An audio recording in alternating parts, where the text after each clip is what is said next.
Oke.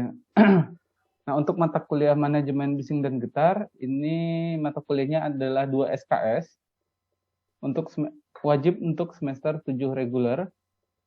Berikut ada email dan kontak saya jika ingin menghubungi saya secara pribadi, mungkin terkait mata kuliah, ada yang ingin ditanyakan. Mungkin malu menanyakannya di kelas, boleh menanyakan langsung kepada saya melalui email rido.mdani@gmail.com dan kontak saya di 0852 2061 9794. Nah, untuk pembelajaran manajemen bising dan getar ini sasarannya adalah yang pertama, diharapkan teman-teman nantinya mampu mengidentifikasi ada bahaya-bahaya kebisingan apa saja yang ada di sekitar kita atau di tempat kerja. Mungkin teman-teman nanti harus bekerja di lapangan atau bekerja di pabrik-pabrik di mana terdapat banyak sekali potensi bahaya kebisingan maupun potensi bahaya getaran. Nah, potensi bahaya kebisingan ini mungkin bisa didengar. Kita bisa langsung merasakan, kita tinggal masuk ke dalam ruangan, kita tahu ada potensi bahaya kebisingan atau tidak. Nah, akan tetapi untuk getaran, terkadang dia tidak terlihat, tidak bisa dirasakan secara langsung, kecuali kita langsung menempelkan badan ke benda-benda, ke alat kerja, ke fasilitas yang menghasilkan getaran. Nah, setelah teman-teman nanti mampu mengidentifikasi, harapan berikutnya dari sasaran pembelajaran ini adalah teman-teman mampu melakukan pengukuran kebisingan ataupun pengukuran getaran. Nah, untuk pengukuran kebisingan biasanya diukur menggunakan 3 alat. Alat pertama digunakan untuk mengukur kebisingan lingkungan. Artinya tujuan pengukuran ini adalah untuk melihat orang-orang yang berada di sekitar pekerjaan tapi tidak melakukan pekerjaan tersebut, mereka akan terpapar kebisingan atau tidak.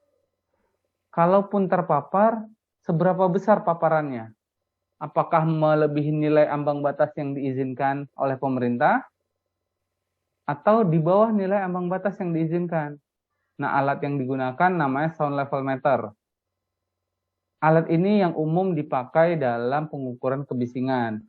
Nah, kemudian ini kan alat ukurnya untuk mengukur orang yang ada di sekitar tempat kerja yang mengandung bising. Nah, untuk pekerjanya sendiri sebenarnya tidak akurat menggunakan sound level meter. Nah, maka yang digunakan alatnya adalah noise dosimeter atau noise dosimeter. Dipasangkan kepada pekerjanya yang kemudian nanti diukur selama 8 jam mereka melakukan pekerjaan dengan kebisingan tersebut. Nah, kemudian terkait kebisingan ada alat ketiga yang namanya ini lebih untuk mengukur kemampuan telinga dalam menghadapi bahaya bising yang mereka terima, namanya audiometri. Audiometri ini untuk mengukur kemampuan telinganya. Apakah nanti telinganya ini normal, ataukah sedikit mengalami gangguan, moderate, ataupun sudah mengalami gangguan yang parah, atau sudah tidak bisa mendengar sama sekali. Nah, dari 3 alat ini yang mungkin yang nanti akan kita pelajari secara detail, bagaimana alatnya, bagaimana cara melakukan pengukurannya adalah sound level meter. Nah, kalau untuk pengukuran getaran kita akan menggunakan alat yang namanya vibration meter. Nah, sasaran pembelajaran berikutnya adalah diharapkan teman-teman mampu melakukan analisa. Kita sudah melakukan identifikasi, kemudian nanti kita ukur, dan kemudian harus dianalisa. Bagaimana cara melakukan analisanya, perhitungannya seperti apa, akan kita pelajari di mata kuliah ini. Yang nantinya kita akan bandingkan dengan nilai yang diizinkan oleh pemerintah, nilai ambang batas atau disingkat sebagai NAB. Nah, berapa nilai ambang batas itu tergantung negara tergantung negaranya. Mereka mengadop peraturan mana. Ada yang 80, 85 desibel, 90 desibel, dan lain sebagainya. Dan kalau nanti teman-teman sudah bisa melakukan analisa, oh Pak ternyata ini melebihi NAB, ini ternyata sama dengan NAB, ini ternyata masih di bawah NAB. Maka teman-teman kalau sudah menemukan hasil analisanya, teman-teman diharapkan mampu memberikan rekomendasi pengendalian bahaya, baik bahaya kebisingan maupun bahaya getaran. Nah, rekomendasinya itu disesuaikan dengan hierarki pengendalian risiko, mulai dari yang tertinggi eliminasi. Kalau harus dieliminasi, apanya yang dieliminasi? Mungkin atau tidak kita melakukan eliminasi terhadap bahaya kebisingan tersebut. Kemudian setelah eliminasi ada yang namanya substitusi.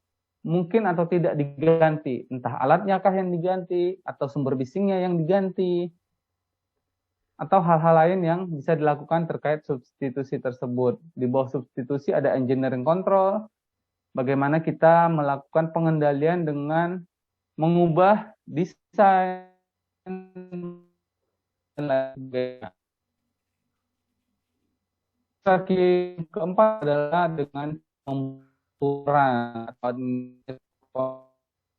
terakhir adalah yang sesuai dengan potensi bahayanya dan spek dari APD yang digunakan. Nah, untuk itu mata kuliah pokok bahasan yang akan kita bahas selama 14 pertemuan adalah yang pertama silabus dan kontrak perkuliahan sekaligus pengantar yang sedang kita laksanakan saat ini. Di pertemuan kedua kita akan lanjut dengan fisika bising. Jadi kalau kita ingin tahu lebih jauh tentang bisingan, kita harus tahu sifat-sifat fisikanya seperti apa. Bagaimana cara kita mengukur, kemudian ukurannya dalam nominal apa. Kalau kebisingan kita ukur dalam desibel. Kalau getaran kita ukur dalam meter per second kuadrat. Kemudian getaran itu seperti apa sih? Kalau dia bisa divisualisasikan bentuknya seperti apa? Bagaimana dia masuk ke dalam, bagaimana dia terpapar ke dalam tubuh manusia melalui telinga. Nah, karena itu kita juga harus tahu bagaimana anatomi telinga kita. Bagaimana sih sebenarnya getaran atau kebisingan lah khususnya, masuk ke dalam tubuh melalui telinga, yang kemudian getaran itu diperkuat beberapa kali lipat, kemudian diubah menjadi energi listrik sehingga sampai ke otak. Nah, jumlah yang masuk ke otak inilah yang harus diatur. Karena kalau terlalu banyak, terlalu besar, bisa jadi reseptor telinga kita tidak mampu menahan tekanan tersebut dan berakibat buruk. Entah kita mengalami ketulian sementara yang sifatnya reversible, bisa diperbaiki kembali, atau mungkin bisa mengalami kerusakan yang sifatnya irreversible, tidak bisa dikembalikan lagi. Jadi kalau sudah tuli, ya sudah, kita tidak bisa kembali mendengar. Nah, oleh karena itu harus kita ketahui ambang batas yang diizinkan itu berapa sih sebenarnya. Untuk pekerjaan berapa lama, maka kita akan pelajari di peraturan terkait kebisingan pada pertemuan keempat. Di pertemuan kelima, kita baru melakukan identifikasi bahaya bising. Nah, untuk identifikasi ini nanti teman-teman saya akan minta untuk ambil video, alatnya apa, kemudian bagaimana bahaya, potensi bahaya kebisingan yang dikeluarkan dari alat tersebut. Nah, 6 dan 7 biasanya ini boleh yang mana saja duluan, boleh kita ukur dulu atau kita kendalikan, kita pelajari dulu mengenai pengendaliannya. Nah, ini kita sesuaikan saja nanti dengan perjalanan mana yang masuk duluan. Nah, kalau untuk pengukuran bising, kita laksanakan 2 kali. Yang pertama, kita pelajari teorinya, bagaimana cara melakukan kebisingan, bagaimana cara kita menuliskannya di Excel. Kita bisa hitung manual pakai kalkulator, kita bisa juga pakai Excel. Tapi saya menyarankan sebaiknya di Excel saja, karena lebih mudah pengerjaannya, kalkulasinya pun bisa dilakukan secara otomatis menggunakan rumus yang ada di Excel. Kemudian pertemuan ke-8 kita akan mengikuti ujian tengah semester. Dilanjutkan praktek pengukuran bising. Sebelumnya saya sudah pernah tanya ke Rizka, untuk alat pengukuran kebisingan itu, Tamrin punya satu alat, tapi dia mempunyai 3 atau 4 fungsi dalam satu alat. Nah, tidak tahu nih, sudah dikalibrasi atau belum. Kalau kita ingin melakukan pengukuran kebisingan, seharusnya alat tersebut dikalibrasi sebelum digunakan, untuk memastikan hasil pengukurannya tepat atau tidak. Karena kalau tidak tepat, bisa berbahaya nih sebenarnya kalau di tempat kerja. Kenapa bahaya? Misalnya ternyata alatnya ini mengukur lebih rendah daripada bahaya bising yang sebenarnya harusnya 80 atau 70 desibel, tapi sudah terukur lebih dari nilai ambang yang diizinkan. Nah, kalau ini terjadi, kita bisa saja bilang hasil pengukuran kita masih di bawah NAB. Aktualnya sudah melebihi nilai ambang batas. Nah, ini akan sangat berbahaya untuk pekerja. Mereka bisa mengalami gangguan telinga karena kesalahan pengukuran tersebut. Atau terjadi sebaliknya. Kita ukurnya sudah melebihi NAB, akan tetapi aktualnya masih di bawah NAB. Sehingga karena lebih tinggi dari nilai ambang batas yang diizinkan, kita memberikan rekomendasi pada perusahaan. Harus pakai alat pelindung telinga. Alat pelindungnya yang mahal, yang namanya earmuff. Atau kita harus memberikan rekomendasi yang kalau kita melakukan pengendalian tersebut biayanya sangat mahal.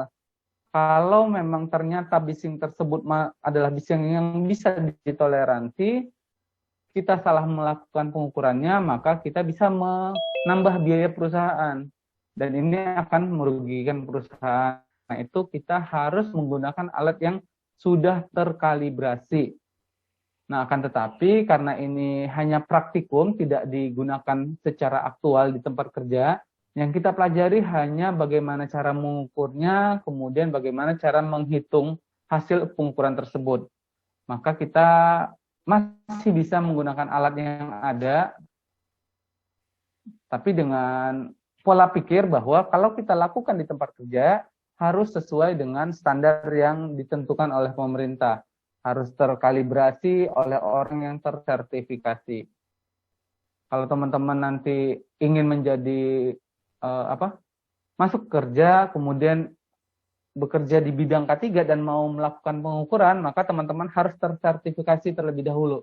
Sertifikasinya adalah ahli K3 umum, ahli K3 lingkungan kerja namanya, ahli K3 linker. Kalau teman-teman sudah menjadi ahli K3 linker, barulah teman-teman diizinkan untuk melakukan pengukuran. Tapi jangan lupa alatnya harus tersertifikasi juga, terkalibrasi. Maksimal kalibrasi itu 2 tahun. Jadi kalau sudah melebihi 2 tahun, alat tersebut harus dikalibrasi ulang. Untuk di Jakarta, kita bisa melakukan kalibrasi itu di Pusat K3 dan Hiperkes yang tempatnya ada di Cempaka Putih. Kemudian di pertemuan 10 setelah praktek pengukuran bising, kita masuk ke getaran. Yang kita pelajari hanya getaran mekanis, getaran-getaran yang berkaitan dengan mesin-mesin kerja, alat-alat kerja, termasuk kendaraan yang digunakan pada saat bekerja, beserta gangguan dari getaran tersebut. Nah, gangguan getaran ini bisa terjadi karena 2 hal. Yang pertama adalah whole body vibration, kita pelajari di pertemuan 11. Whole body vibration ini adalah getaran yang dihasilkan alat-alat kerja, tapi langsung terserap oleh seluruh tubuh. Nah, kalau yang berikutnya, hand-arm vibration, nanti akan menghasilkan gangguan yang namanya hand-arm syndrome, terjadi akibat adanya getaran yang masuk dari telapak tangan. Biasanya karena alat kerja yang mengandung getaran. Alat kerjanya apa saja, apa bedanya hand-arm vibration dan whole body vibration akan kita pelajari pertemuan 11 dan pertemuan ke-12. Akan tetapi whole body vibration dan hand-arm vibration ini kita laksanakan secara sharing. Jadi teman-teman nanti silakan bagi 2 kelompok. Silakan setiap kelompok pilih mau menjelaskan yang mana. Whole body vibration atau hand-arm vibration. Jadi setiap kelompok jelaskan salah satunya, jelaskan secara detail apa itu whole body vibration, apa itu hand arm vibration. Efeknya seperti apa, alat apa saja yang menghasilkan getaran jenis tersebut, dan lain sebagainya. Tolong dijelaskan selengkap-lengkapnya. Untuk kelompok penyaji. Nah, untuk kelompok audiens, silahkan disiapkan pertanyaan. Apapun yang mengganggu pemikiran teman-teman, silahkan ditanyakan kepada kelompok penyaji. Nah, untuk penilaian presentasi, untuk presenternya saya nilai dari bagaimana cara menyampaikannya, sementara untuk audiens, saya menilai dari mengajukan pertanyaan atau tidak mengajukan pertanyaan. Kemudian di pertemuan 13, kita masuk ke cara melakukan pengukuran mekanis, getaran mekanis. Di pertemuan ke-14 kita akan praktek pengukuran getaran. Dan terakhir, di pertemuan 5, kalau waktunya memungkinkan, kita akan uji coba melalui studi kasus untuk melakukan pengukuran kebisingan dan sekaligus review seluruh mata ajaran kita dari pertemuan awal sampai pertemuan terakhir. Dan pertemuan ke-16 kita tutup dengan ujian akhir semester. Sampai di sini ada yang mau ditanyakan?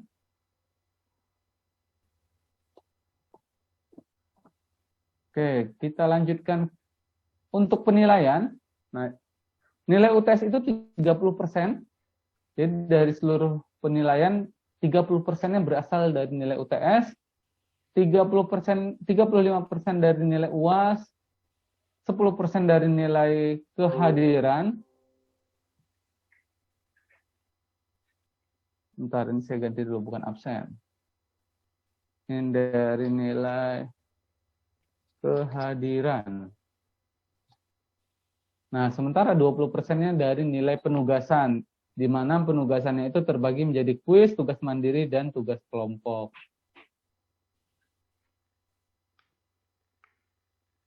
Ini standar nilainya, A itu 85-100, B, C, dan tidak lulus di bawah 55. Oke, ini singkat saja untuk pertemuan kita kali ini. Beberapa referensi yang bisa teman-teman lihat terkait pengukuran getaran. Nah, untuk referensinya, kita mengikuti peraturan Kepmen LH nomor 49 tahun 1996 terkait baku mutu tingkat getaran. Hanya saja sekarang sudah diperbarui, kita mengikuti Permenaker nomor 5 tahun 2018 tentang keselamatan dan kesehatan kerja lingkungan kerja. Di Permenaker ini dijelaskan 5 potensi bahaya yang ada di tempat kerja terkait bahaya fisik, bahaya biologi, bahaya kimia, ergonomi, dan psikososial. Nah, untuk bahaya fisik dan getar, kita ambil bahaya fisiknya khusus terkait kebisingan dan getaran. Di Permenaker ini pada lampirannya nilai NAB ambang batas yang diizinkan berdasarkan lamanya pekerjaan yang berhubungan dengan dengan potensi bahaya kebisingan maupun potensi bahaya getaran. Oke, sekian untuk pertemuan kita kali ini. Sebelum ditutup, ada yang ingin ditanyakan terlebih dahulu?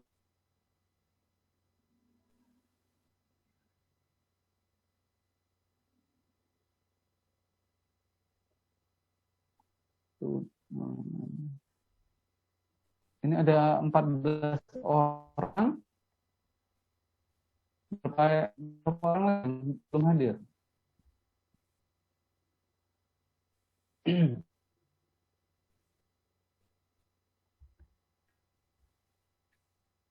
Untuk absennya itu harus di setiap akhir mata kuliah atau seperti apa ya? Maaf Pak, tadi saya udah hubungi bagian sekret, jadi bagian sekret yang setting Pak, nanti ini Bapak, nanti baru kita absen dari belakang. Soalnya baru Kariska katanya baru sampai juga. Kenapa? Kariska katanya baru sampai kampus, jadi baru dilihat absennya Pak. Oh gitu. Nanti disetting dari secret. Iya. Oh, mereka yang buka, kemudian baru kita apa? Di scan atau apa? Tidak, punya Bapak nanti disetting dari secret, baru nanti dari secret kasih tahu ke kita untuk absen. Jadi Oke. baru di ini Pak, sorry, absennya sampai jam 10 sudah diisi Pak, punya Bapak juga.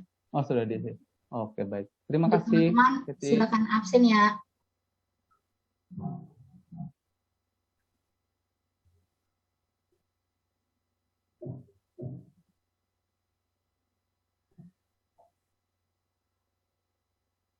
Kalau tidak ada yang ingin ditanyakan, maka saya akan mengakhiri sesi untuk manajemen bising dan getar. Sebelumnya Pak, maaf, Ya. nanti Pak boleh kirim PPT-nya yang tadi Oh barusan iya, saya. semua PPT insya Allah akan saya kirim ke PJ-nya. Oke, baik Pak. Terima kasih. Ya, terima kasih.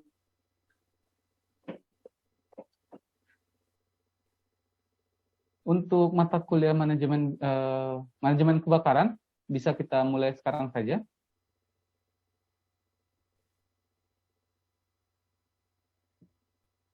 Miftah, saya minta izin dulu ke PJ-nya nih.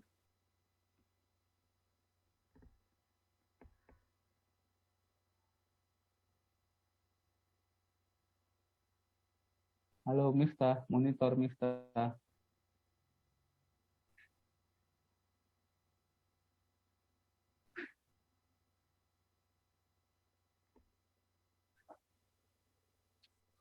Boleh kayaknya Pak, soalnya Miftahnya kalau nggak salah sedang ada urusan di luar gitu Pak. Oke, baik. Ini ada yang kuliah sambil kerja? Kah?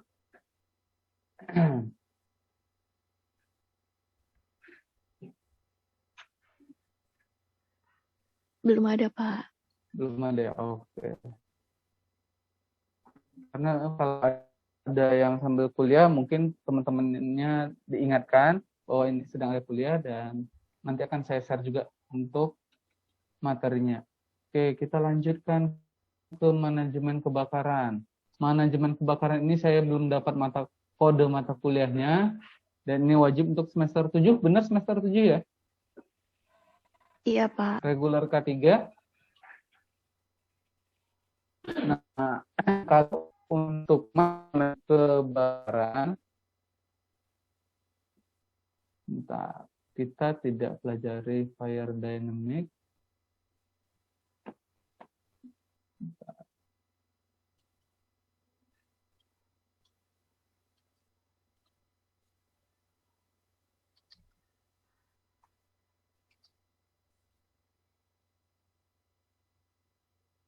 Oke.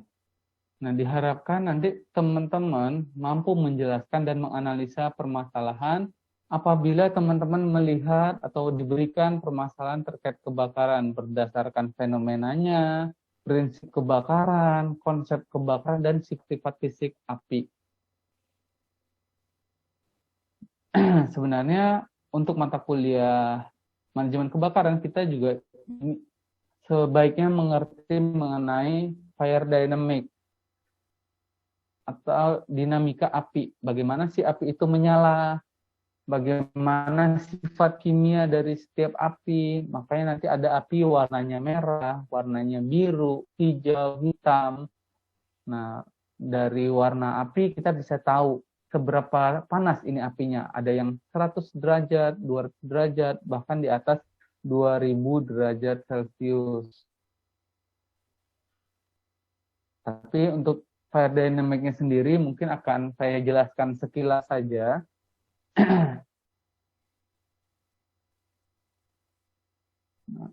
Kenapa harus mempelajari fire dynamic? Supaya kita tahu bagaimana sifat api ini. Kalau dia terbakar di dalam ruangan, seperti apa. Kalau terbakarnya di luar ruangan, seperti apa. Kalau ruangannya itu tanpa ventilasi, seperti apa. Dengan ventilasi, seperti apa. Supaya kita tahu nanti bagaimana cara kita mengendalikan apinya, bagaimana cara kita mencegah api supaya tidak cepat berkembang, tidak cepat membesar. Nah, untuk apa kita menghambat pertumbuhan api?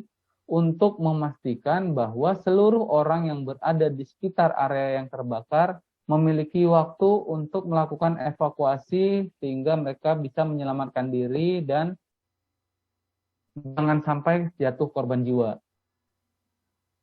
Nah, sasaran pembelajaran berikutnya diharapkan teman-teman mampu mengembangkan program untuk pencegahan kebakaran. Nah, untuk penugasan kelompok terkait manajemen kebakaran ini, saya nanti akan minta teman-teman membuat safety induction.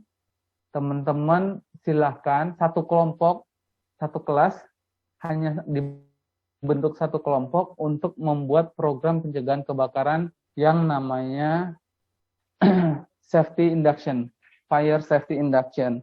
Jadi kita melakukan safety induction, tapi khusus untuk bahaya kebakaran saja.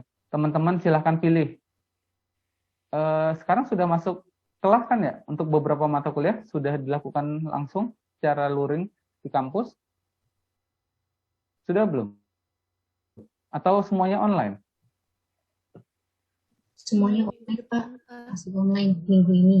Oh, kenapa? Untuk minggu ini? Kalau untuk Iya, untuk minggu ini masih berikutnya online, gimana? Pak. Minggu depan sepertinya bisa masuk ke kelas itu, Pak. Jadi Oke. udah ada jadwalnya. Oke, berarti kalau sudah ada jadwalnya, teman-teman nanti boleh pilih. Ada ruang pertemuan tidak di kampusnya?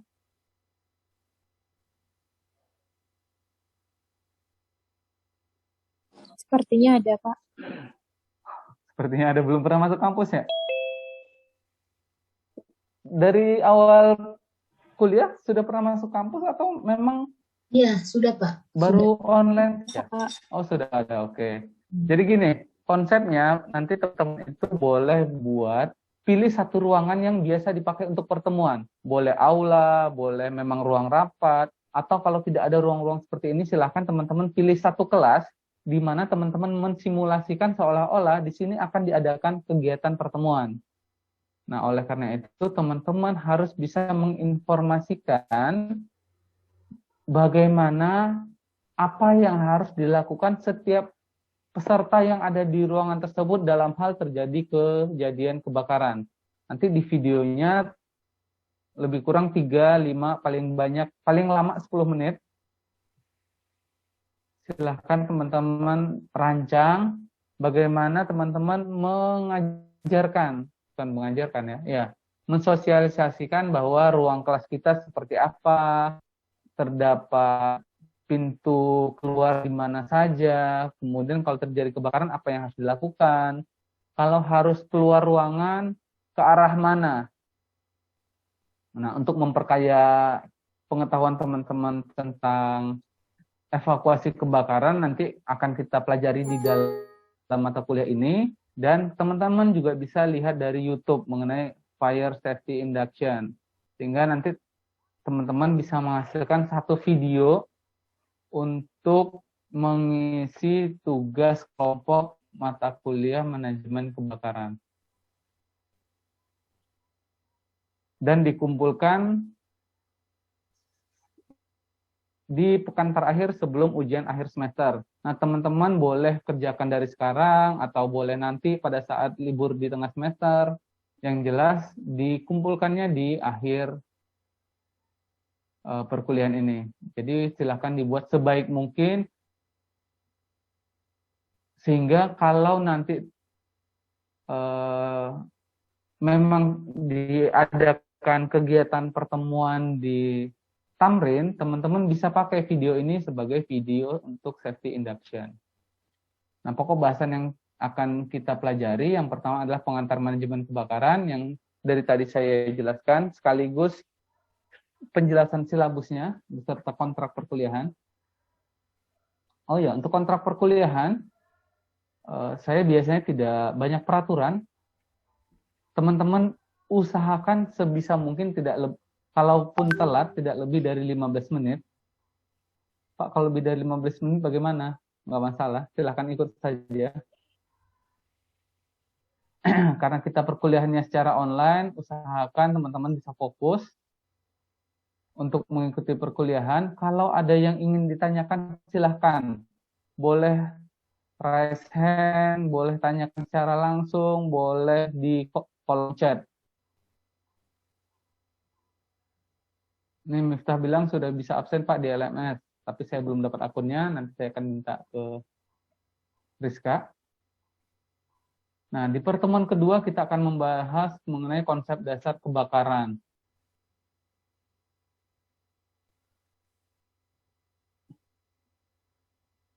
Sebentar, ini saya perbaiki sedikit. Konsep dasar kebakarannya kita pelajari di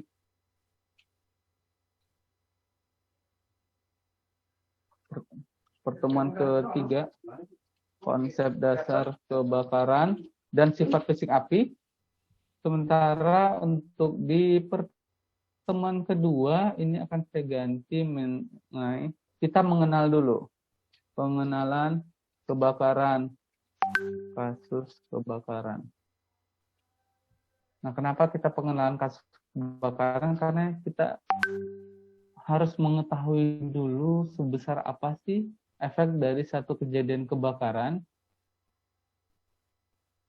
Nah, kalau dulu kita pernah belajar pepatah yang bilang, api itu kecil jadi teman, besar jadi musuh, atau kecil jadi teman, besar jadi lawan. Nah, itu tidak berlaku lagi di mata kuliah ini. Kenapa? Karena setiap kebakaran besar berasal dari kebakaran yang kecil, api yang kecil. Jadi, api kecil tidak lagi menjadi teman, tapi jadi musuh dalam selimut. Yang mana kalau kita tidak hati-hati, kita tidak mengetahui potensi bahayanya, bisa menjadi kasus kebakaran yang besar, yang mungkin bisa menghancurkan fasilitas maupun menghilangkan jiwa. Nah, di pertemuan ketiga kita akan mempelajari konsep dasar kebakaran beserta sifat fisik api. Nah, ini kalau tidak selesai di satu pertemuan, mungkin akan diperpanjang menjadi 2 pertemuan, karena ada beberapa hal yang harus dijelaskan, dan lumayan banyak materinya. Nah, kalau memang harus menjadi 2 pertemuan, nanti ada beberapa pertemuan di setelah UTS yang mungkin akan kita pilih mana yang akan kita pelajari. Pekan keempat kita akan mempelajari mengenai klasifikasi kebakaran. Nah, kenapa perlu diklasifikasikan? Karena setiap kebakaran, sumber apinya itu berasal dari bahan terbakar yang berbeda-beda. Entah bahannya padat, entah bahannya cair, ataupun bahannya gas. Karena itu, cara memadamkannya, alat pemadamnya pun berbeda-beda. Mulai bisa kita menggunakan alat yang namanya apar, hidran, sprinkler, dan lain sebagainya. Aparnya sendiri terbagi menjadi beberapa jenis. Ada lebih kurang 7 jenis alat pemadam kebakaran yang tidak bisa dipakai untuk semua bahan yang terbakar. Tapi ada beberapa yang fokus untuk satu bahan, ada yang bisa memadamkan beberapa bahan. Nah, klasifikasinya akan berbeda untuk beberapa negara dengan beberapa negara lainnya. Klasifikasinya seperti apa akan kita pelajari di pertemuan keempat. Pertemuan kelima kita masuk ke sistem perlindungan kebakaran. Nah, sistem perlindungan kebakaran ini terbagi menjadi 2, aktif dan pasif. Akan pelajari di pertemuan 5 dan 6. Kalau untuk perlindungan aktif adalah sistem-sistem kebakaran yang kita bisa gunakan, kita bisa aktifkan, baik secara manual ataupun secara otomatis. Baik yang perlu bantuan manusia maupun dia tidak perlu bantuan manusia dalam penggunaannya. Nah, apa saja bentuknya, cara kerjanya seperti apa, kita pelajari di pertemuan 5. Nah, untuk pertemuan 6 yang sifatnya pasif, tidak perlu bantuan manusia, selalu tersedia setiap saat. Tidak bisa memadamkan api, tapi bisa memperlambat laju penjalaran kebakaran. Nah, di pertemuan ke-7 barulah kita fokus ke alat pemadam kebakaran aktif yang namanya APAR. Kenapa APAR ini masuk pembelajaran sendiri? Karena ini adalah satu-satunya alat pemadam yang seharusnya diwajibkan bisa digunakan oleh setiap orang. Kenapa? Karena kita tidak pernah tahu kebakaran itu terjadinya di mana, jam berapa, siapa yang menemukannya. Nah, oleh karena itu, sebaiknya nanti di tempat kerja, semua orang bisa tahu cara menggunakan APAR. Oleh karena itu, kita akan membahas secara rinci apa itu APAR, jenisnya apa saja, bagaimana cara menggunakannya, kemudian bagaimana memeliharanya. Kita harus punya berapa banyak sih di perusahaan, ukurannya berapa yang kita pakai. Karena APAR ini beda-beda ukurannya, mulai dari yang sangat ringan sekali sampai yang lumayan berat, yang mungkin hanya laki-laki yang bisa menggunakannya dan sebagian perempuan saja. Nah, di pertemuan ke-9, harusnya kita akan mempraktek, di pertemuan 9 kita akan mempelajari teknik rescue dan pemadaman. Di pertemuan 10-nya kita praktek pemadaman kebakaran seharusnya. Tapi setahu saya di Tamrin itu tidak ada lahan untuk pemadaman kebakaran dan kuliah ini dilaksanakan secara online, jadi praktikum kebakaran ini mungkin ditiadakan. Jadi kalau praktikumnya ditiadakan, maka untuk pertemuan sebelumnya, pertemuan 3 konsep dasar kebakaran dan sifat api, kalau dilaksanakan 2 pertemuan, maka ya sesuai dengan jumlah pertemuan kita, karena praktikum ini dihapuskan. Kemudian di pertemuan 11 kita akan mempelajari sistem manajemen kebakaran. Pertemuan ke-12 penyelidikan dan pelaporan kecelakaan. Kemudian fire risk assessment, fire audit, dan review. Nah, pertemuan 11, 12, 13, 14, dan 15 ini tentatif, artinya saya akan melihat dulu sejauh mana teman-teman bisa memahami manajemen kebakaran ini. Bisa jadi saya akan menjelaskan semuanya, bisa jadi saya akan menjelaskan lebih lanjut mengenai sistem proteksi kebakaran, karena sistem proteksi ini dia sedikit jelimet jelasinnya, sedikit rumit.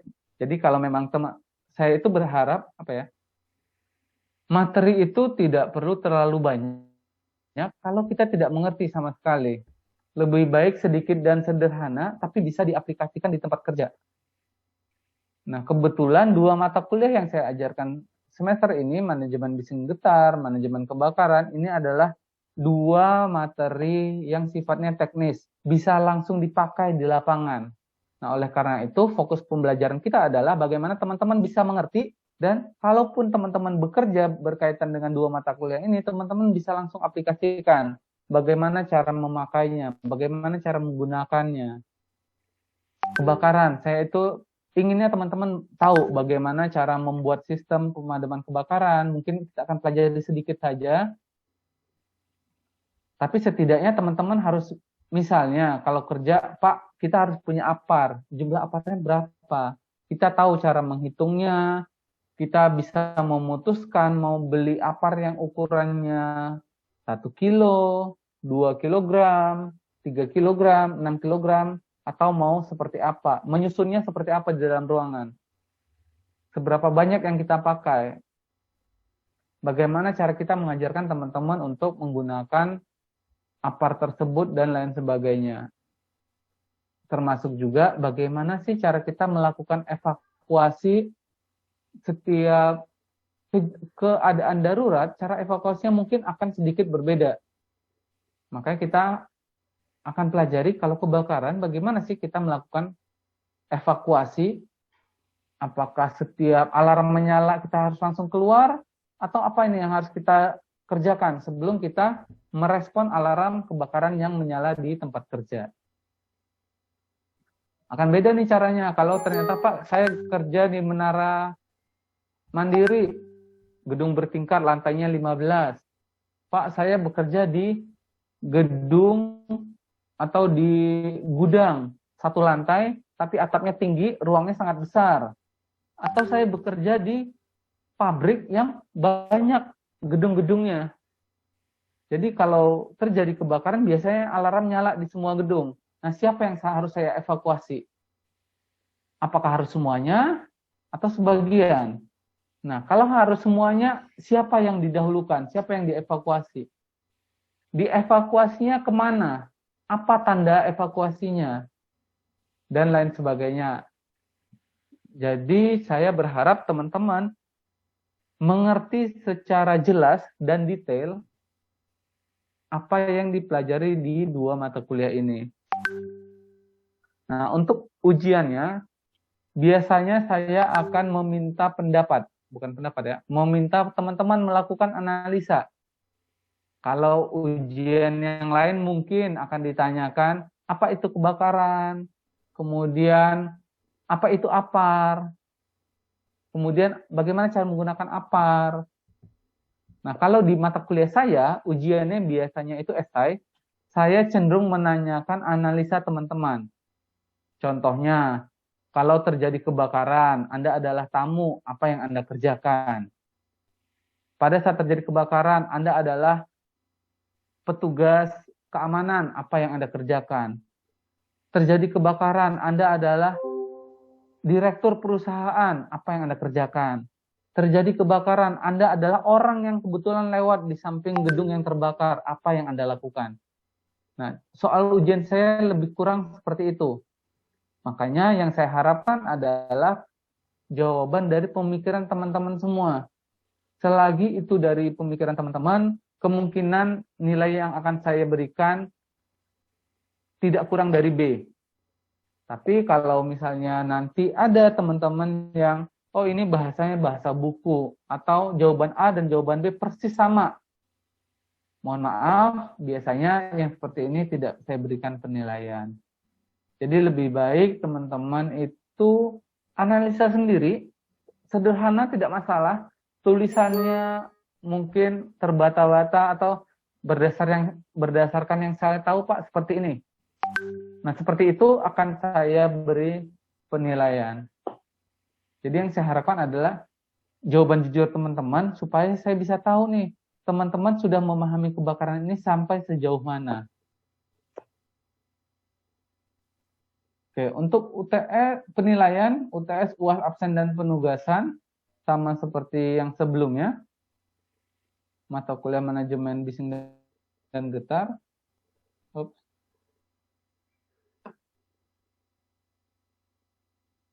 Ini bukan absen tapi kehadiran. UTS 30%, UAS 35%, kehadiran 10%, dan penugasan 25%.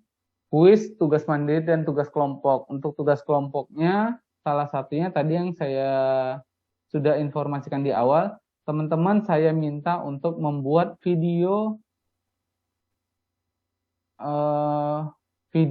terkait evakuasi kebakaran. Jadi teman-teman silakan buat nanti videonya cukup satu untuk satu kelas ini. Buatkan safety induction terkait kebakaran. Ini penilaian yang direncanakan, kemudian ini standar nilainya, A itu 85-100, A minus 80-8499, dan seterusnya. Tidak lulus adalah kurang dari 55. Tapi untuk mata kuliah saya, minimal teman-teman mengerti apa yang teman-teman tulis, insya Allah semuanya lulus. Saya usahakan lulus. Ini beberapa referensi yang bisa teman-teman cari tahu. Ada buku Keselamatan dan Kesehatan Kerja, John Ridley, Suhatman Ramli, Manajemen Kebakaran, Fire Safety dari Profesor Fatma, dan beberapa peraturan dari NFPA, National Fire Protection Association. Kemudian ada beberapa peraturan yang juga nanti saya jadikan sebagai acuan dalam pembelajaran, yaitu Permenaker 4/1980 tentang syarat-syarat pemasangan dan pemeliharaan APAR, Permenaker 2 tahun 83 tentang instalasi alarm kebakaran otomatis, Kemenaker 186/99 tentang penanggulangan kebakaran di tempat kerja. Oke, saya mundur sedikit. Nah, terkait fire management system, penyelidikan, dan seterusnya, ini saya bilang tentatif. Kenapa tentatif? Karena kemungkinan saya akan kalau menurut pertimbangan saya agak terlalu berat dijelaskan, kemungkinan saya akan menjelaskan bagaimana cara penanggulangan kebakaran di tempat kerja terkait Kemenaker 186 tahun 99 ini. Kemudian nanti ada tim tanggap darurat. Bagaimana cara kita membuat tim tersebut? Kemudian tugas dari setiap tim ini seperti apa? Kemudian seberapa besar tim yang harus kita buat? Kalau pekerjanya kecil, cuma kurang dari 50 orang, maka timnya seperti apa? Kalau lebih dari 50 orang sampai 100 orang, timnya seperti apa? Lebih dari 300 orang, timnya seperti apa? Nah, saya akan menjelaskan tentang tim tersebut, beserta kebutuhan jumlah tim berdasarkan peraturan pemerintah. Kemudian, referensi berikutnya adalah SNI 311735-2000 tentang tata cara perencanaan akses bangunan dan akses lingkungan untuk pencegahan bahaya kebakaran pada bangunan gedung, dan SNI 031745-2000 tentang tata cara perencanaan dan pemasangan sistem pipa tegak dan selang untuk pencegahan bahaya kebakaran pada bangunan atau gedung. Permen PU 26 2008. Nah, kalau kita bicara tentang kebakaran, maka salah satu peraturan yang selalu akan kita bahas adalah Permen PU 26 2008 tentang persyaratan teknis sistem proteksi kebakaran pada bangunan gedung. Nah, tadi ada NFPA, diantaranya adalah NFPA 10 tentang APAR, 13 tentang sprinkler, 14 tentang instalasi selang dan pipa tegak, serta NFPA 20 tentang instalasi pompa. Pompa yang digunakan pada instalasi sprinkler system dan instalasi hidran system. Oke. Nah, sekian penjelasan saya untuk pertemuan pertama. Tidak ada pekerjaan yang lebih penting yang sangat harus kita selesaikan secepat mungkin sampai kita tidak bisa melaksanakannya secara aman.